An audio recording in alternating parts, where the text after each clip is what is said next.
বন্ধুরা, আমরা প্রত্যেক দিন যা দেখি, যা শুনি এবং যা করি তাই হচ্ছে আমাদের অভ্যেস। আর এই অভ্যেসকে বন্ধুরা দুভাগে ভাগ করা হয়েছে, এক ভালো অভ্যেস আর দুই খারাপ অভ্যেস। আর এই খারাপ অভ্যেসই আমাদের জীবনে দুর্ভাগ্য ডাকে, আর ভালো অভ্যেস আমাদের জীবন থেকে দুর্ভাগ্য এবং দরিদ্রতার নাশ করে দেয়। বন্ধুরা, আমাদের সকলের মনেই ভালো থাকার, সুখী থাকার এবং ধনী হওয়ার ইচ্ছা রয়েছে, এবং তার জন্য আমরা আমাদের যে আরাধ্য দেবদেবী রয়েছে তার পুজো এবং আরাধনা করি। কিন্তু বন্ধুরা, আপনারা হয়তো অনেকেই জানেন না যে হিন্দু শাস্ত্র ও ভগবদ গীতায় ভগবান শ্রীকৃষ্ণ বলছেন যে সর্বদাই যে পুজোর ফল প্রাপ্ত হবে এমনটা নয়, বরং আমাদের কিছু অভ্যেস এবং আচার আচরণ নির্ধারণ করে যে আমাদের প্রার্থনা ভগবান কবে শুনবেন। তাই বন্ধুরা, যদি আপনারা চান যে আপনাদের প্রার্থনা বা মনের ইচ্ছা ভগবান তাড়াতাড়ি শুনুক, তো বন্ধুরা আপনাদের কিছু অভ্যেস জীবনে অবশ্যই ধারণ করতে হবে। কারণ বন্ধুরা, যখন ভগবান আমাদের ওপর প্রসন্ন হন তখন আমাদের জীবনে সুখ, শান্তি, সমৃদ্ধিতে এবং ধন দৌলতে ভরে ওঠে। তাই বন্ধুরা, সবার প্রথমে আপনারা ঘুম থেকে উঠে কোনো কাজে লিপ্ত হওয়ার আগে আপনাদের যে কুল দেবতা রয়েছে বা যিনি আপনাদের আরাধ্য দেবদেবী তাকে স্মরণ করেই দিনটি শুরু করবেন। কারণ বন্ধুরা, কুল দেবতা হচ্ছেন আমাদের কুলের দেবতা। তিনি আমাদের জীবনে সুখ দুঃখ সবার আগে দেখাশোনা করেন। তাই ঘুম থেকে উঠেই তাকে ধন্যবাদ দেওয়াটা অত্যন্তই জরুরি। নাম্বার 2, পুজোর সংকল্প না নেওয়া। বন্ধুরা, তার আগে আপনারা ভিডিওটি একটি লাইক করে কমেন্টে আপনারা বলুন হর হর মহাদেব ও জয় শ্রীকৃষ্ণ। বন্ধুরা, বর্তমানে বেশিরভাগ মানুষই পুজো অর্চনা এর জন্য করে যাতে তাদের মনের ইচ্ছা, মনের বাসনা পূর্ণ হয়, তাই তো? আর বন্ধুরা, এগুলোই হচ্ছে আমাদের ভৌতিক ইচ্ছা। কিন্তু পুজো অ্যাকচুয়ালি হচ্ছে আমাদের মনের বাসনা, মনের সকল ইচ্ছা ত্যাগ করে, এই সংসারের মোহমায়া ত্যাগ করে ঈশ্বরের চিন্তন বা ঈশ্বরকে প্রাপ্ত করা। তাই বেশিরভাগ পুজো অর্চনায় বন্ধুরা আমাদের ভক্তির অ্যাকাউন্টে গিয়ে জমা হয়, যা মৃত্যুর পর আমাদের ঈশ্বর প্রাপ্তিতে সহায়তা করে। কারণ বন্ধুরা, আসল জীবন হচ্ছে আমাদের মৃত্যুর পর। এই সংসারের জীবন তো মাত্র কিছু দিনের। তাই যতক্ষণ না আপনি পুজোর সংকল্প নিয়ে আপনি পুজো অর্চনা করবেন, ততক্ষণ কিন্তু বন্ধুরা আপনি পুজো অর্চনার ফল সহজে প্রাপ্ত করবেন না, বা ঈশ্বর নিজে থেকে যতক্ষণ না এটি চাইবে। তাই এর জন্য বন্ধুরা পুজো অর্চনাকে 3 ভাগে ভাগ করা হয়েছে, 1 ভক্তি, 2 মন্ত্র, 3 তন্ত্র। আর এর মধ্যে ভক্তিযোগকে সর্বশ্রেষ্ঠ মানা হয়েছে, কারণ ভক্তির অপর নাম হচ্ছে প্রেম। আর প্রেম কোনো কিছুর বিনিময় হয় না। কিন্তু যদি আপনি পুজো অর্চনার বদলে কিছু প্রাপ্তি করতে চান, তো তার জন্য বন্ধুরা আপনারা যতক্ষণ না এই পুজো অর্চনার সংকল্প নেবেন ততক্ষণ বন্ধুরা কিন্তু আপনারা এর ফল পাবেন না।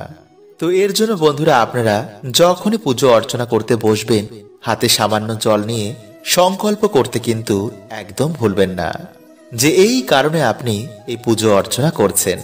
আর একেই বন্ধুরা বলা হয় সাধনা, যার জন্য তন্ত্র মন্ত্র বিভিন্ন প্রক্রিয়ার মাধ্যমে নিজের মনোবাসনা সাধকেরা পূর্ণ করে।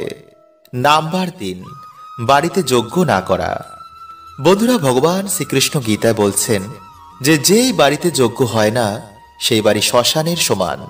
মানে শ্মশানে যেমন ভূত প্রেত বিভিন্ন নেগেটিভ এনার্জির বাস হয়, তেমন সেই বাড়িতে বিভিন্ন নেগেটিভ এনার্জিদের বাসও বেড়ে যায়, যার ফলে সেই বাড়িতে নানা রকম সমস্যা দেখা দেয়, দরিদ্রতা লেগেই থাকে। তাই যদি বন্ধুরা আপনারা বাড়িতে যজ্ঞ করতে না পারেন, তো একটি প্রদীপ অন্তত বাড়িতে প্রত্যেক দিন ধরান এবং কর্পূর আরতি বাড়িতে অবশ্যই করুন। এতে বন্ধুরা আপনাদের বাড়ি থেকে নেগেটিভিটির এনার্জি কাটবে এবং আপনাদের বাড়িতে আবার সুখ শান্তি ফিরে আসবে। তাই বন্ধুরা আপনাদের প্রত্যেকের জানা দরকার যে সকালে ঘুম থেকে উঠে কোন 4টি কাজ মানুষের জীবনে দুর্ভাগ্য ডেকে আনে। যে বাড়িতে সকালে এই 4টি কাজ করা হয় সেই বাড়িতে দরিদ্রতা আসবেই। তাই পরিবারে সুখ শান্তি বজায় রাখার জন্য বন্ধুরা আপনাদের কিন্তু এই 4টি নিয়ম অবশ্যই মানা উচিত। এতে মা লক্ষ্মী ও ভগবান শ্রীকৃষ্ণের কৃপায় আপনাদের কিছু দিনের মধ্যেই বাড়িতে দেখবেন যে দুর্ভাগ্যের নাশ হয়ে গেছে এবং সৌভাগ্যের আবার উদয় হয়েছে। তাই ভিডিওটি কিন্তু বন্ধুরা আপনারা অবশ্যই পুরো দেখুন এবং ভিডিওটি একটি লাইক করে কমেন্টে হর হর মহাদেব ও জয় শ্রীকৃষ্ণ অবশ্যই লিখুন। বন্ধুরা, বর্তমানে আমরা নিজেরাই কিছু ভুলের জন্য আমাদের জীবনে দুর্ভাগ্য ডেকে আনি। যেমন সকালে ঘুম থেকে উঠে আমাদের দিন শুরু হয়, তাই সকালে সবার প্রথমে যে কাজটি আপনারা করবেন না তা হচ্ছে নাম্বার 1, ব্রহ্ম মুহূর্তে মিলন।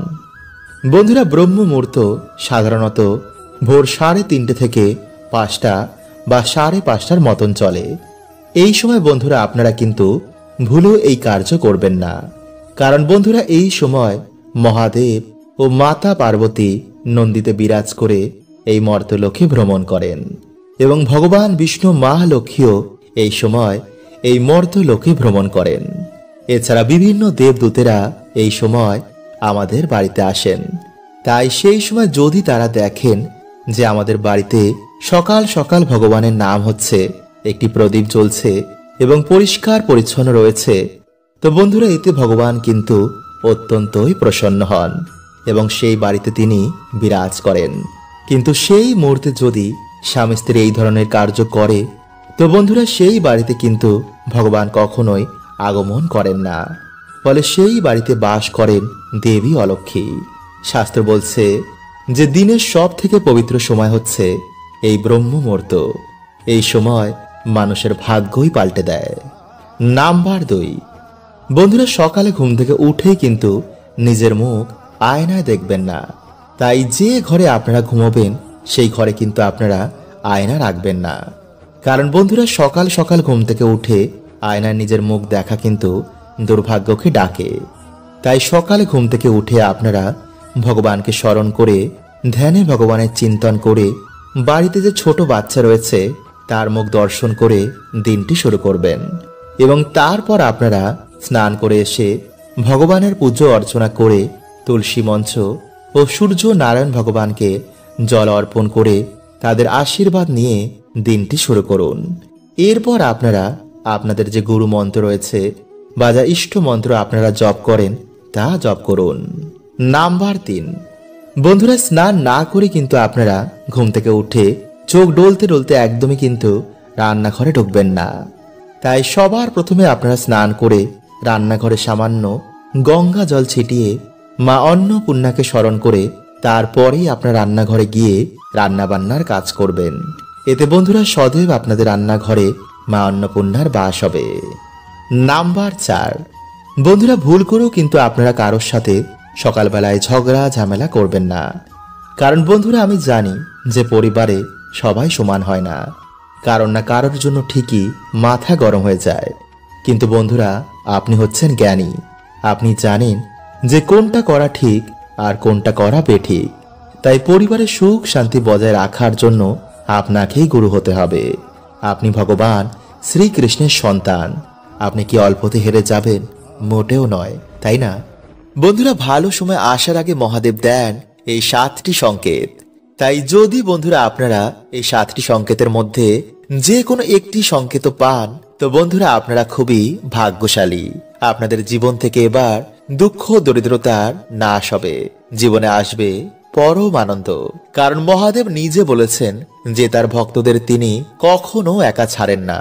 তাই সংকেতগুলো যদি বন্ধুরা আপনারা পেয়ে থাকেন, তো কাউকে কিন্তু আপনারা ভুলেও বলবেন না যে আপনারা কতটা ভাগ্যশালী। তাই চ্যানেলে বন্ধুরা নতুন হলে চ্যানেলটি সাবস্ক্রাইব করে পাশের বেল আইকনটিকে অল করে রাখবেন এবং কমেন্টে আপনারা বলুন হর হর মহাদেব ও জয় শ্রীকৃষ্ণ। নাম্বার 1, বারবার আপনি স্বপ্নে সাপ দেখছেন, বিশেষ করে কোনো মন্দির বা তীর্থস্থানে বা ভগবানের গলায়। কিন্তু সাপে যদি বন্ধুরা আপনাদের কামড়ায় বা তাড়া করে, এমন স্বপ্ন কিন্তু আবার মোটেও শুভ নয়। এটি পিতৃদোষের লক্ষণ আপনারা স্বপ্নের মাধ্যমে দেখছেন। অথবা যদি আপনাদের ঠাকুর ঘরে বা কোনো জায়গায় গিয়ে যদি হঠাৎ করে আপনারা সাপ দেখতে পান এবং এই জিনিসগুলো যদি আপনাদের সাথে প্রায় দিনই ঘটে, তো বন্ধুরা ভাববেন আপনাদের ওপর মহাদেবের কৃপা রয়েছে। নাম্বার 2, সর্বদাই এমনটা মনে হওয়া যে কোনো শক্তি আপনাদের রক্ষা করছেন। মনে হয় যেন মহাদেব আপনাদের সাথেই রয়েছেন বিপদ থেকে তিনিই যেন আপনাদের রক্ষা করছেন। ফলে মহাদেবের ছবি বা মূর্তি দেখলেই মনে হয় যেন মহাদেব আপনাদের ওপরেই তাকিয়ে রয়েছেন। নাম্বার 3, কোনো বিশেষ মন্ত্রের প্রতি একটা বিশেষ টান। যেমন ভগবান শ্রীকৃষ্ণের কৃপা হলে আপনি কৃষ্ণ মন্ত্রের প্রতি একটা বেশি আকর্ষিত হবেন এবং মন থেকে আপনার তার প্রতি একটা বেশি ভালোবাসা আসবে। আর বন্ধুরা, এমনটা এর জন্য হয় কারণ জন্ম জন্ম ধরে যার আমরা কৃপা, ভক্তি এবং ভালোবাসা পেয়ে আসছি, সেই সংস্কার আমাদের এই জন্মেতেও আমাদের সাবকনসিয়াস মাইন্ডে রেকর্ড থাকে। ফলে সহজেই আমরা তার প্রতি আকর্ষিত হয়ে যাই। তাই যদি বন্ধুরা আপনারা ভগবান শিবের ভক্তি করতে, ভগবান শিবের নাম জপ করতে, তার মন্ত্র জপ করতে একটা আলাদাই আনন্দ অনুভব হয়, তো বন্ধুরা এটি পূর্ব জন্ম থেকেই আপনারা শিবের কৃপা যে প্রাপ্ত করছেন তারই সংকেত। নাম্বার 4, কোনো কিছু ভালো মন্দ হওয়ার আগেই আপনি মাঝের মধ্যে অনুমান করে ফেলেন।